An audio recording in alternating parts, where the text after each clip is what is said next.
श्रद्धालुओं, जय श्री कृष्णा, जय श्री राम, जय श्री राधे राधे, जय श्री महाकाल। इस वीडियो में आपको श्रवण कराएंगे भीष्म पितामह के बैकुंठ गमन के पश्चात पांडवों का शोकग्रस्त होने की कथा। वैशंपायन जी कहते हैं, हे भरत श्रेष्ठ राजा युधिष्ठिर भीष्म जी के शोक से इतने व्याकुल हुए कि पानी से बाहर आकर अचेतन से होकर गिर पड़े। महाराज युधिष्ठिर की ऐसी दशा देखकर समस्त पांडव अत्यंत दुखी होकर युधिष्ठिर के चारों ओर बैठ गए। तब श्री कृष्ण ने कहा, राजन, मृत आत्मा के लिए अधिक शोक करने से वह आत्मा भी बड़ी दुखी होती है, इसलिए आपको शोक करना उचित नहीं। अब तो आपको पितामह की आत्म शांति के लिए देवताओं के सोमरस पितरों को श्राद्ध के द्वारा संतुष्ट करना चाहिए। गृहस्थ धर्म के अनुसार अतिथि, निर्धन और अकिंचनों को अन्नदान और वस्त्रदान देना चाहिए।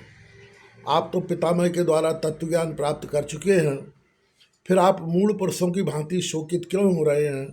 अब तो आप अपने कुल धर्मानुसार अपने राज्य को संभालिए।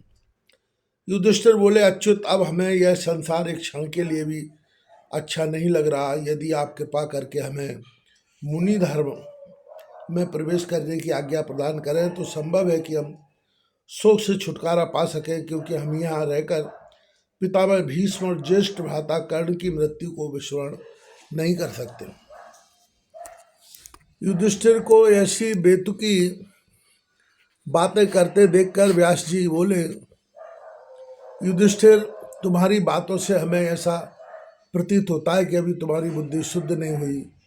तुमने संपूर्ण मोक्ष धर्मों का यथार्थ रूप से श्रवण किया है, और मैं भगवान श्री कृष्ण भी अनेकों बार तुम्हारे संदेहों का निवारण कर चुके हैं, किंतु तुम पुनः बालकों की भांति मोह में पड़ जाते हो।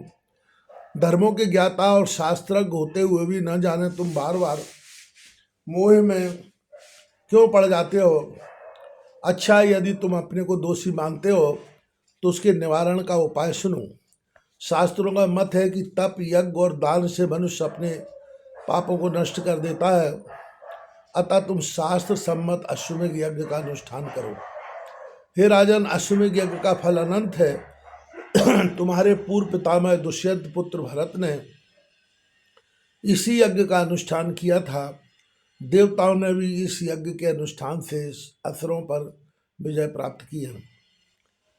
तब युधिष्ठिर ने कहा, तपोधन, निस्संदेह यह यज्ञ परम पावन है, किंतु इस युद्ध में आर्थिक स्थिति इतनी निर्बल हो गई है कि वह इस यज्ञ के व्यय को वहन नहीं कर सकती। इसके लिए कहीं से आर्थिक सहायता की आशा नहीं, क्योंकि हमारे समान अन्य नरेशों की भी ऐसी दशा है। भगवान कर्मकांड के विद्वानों ने राजसूय यज्ञ का मुख्य कल्प समस्त पृथ्वी को दक्षिणा में देना निश्चित किया है, किंतु धनाभाव के कारण मैं अभी ऐसा करने में असमर्थ हूँ।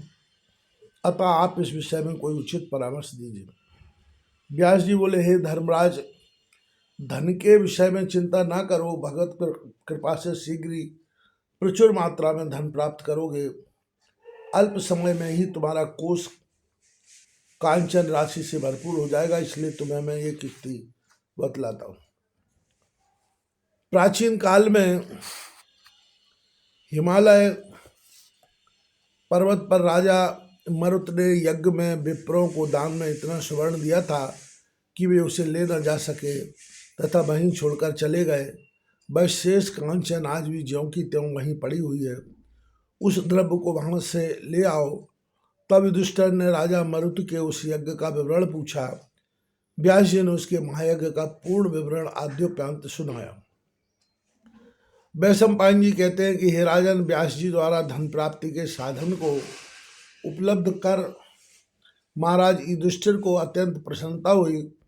उन्होंने व्यास जी सहित सब ऋषि मुनीश्वरों से कहा, मान भावों, आपके उपदेशों से मेरा समस्त शोक तथा मोह दूर हो गया है।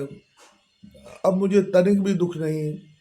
भगवान व्यास जी की कृपा से धन भी प्रचुर मात्रा में मिल गया है। मैं आप लोगों की सहायता से इस यज्ञ को पूर्ण करना चाहता हूँ। मेरी इच्छा है कि मैं श्री ज्योतिर्लिंगान शिव स्तुति वेदव्यास जी की संरक्षता में धनराशि को लेने जाऊं, क्योंकि वह दुर्गम हिमालय प्रदेश बड़ा ही विचित्र है। युधिष्ठिर की बात समाप्त होने पर व्यास जी के सिवाय समस्त ऋषिगण वहाँ वहीं अंतर्ध्यान हो गए।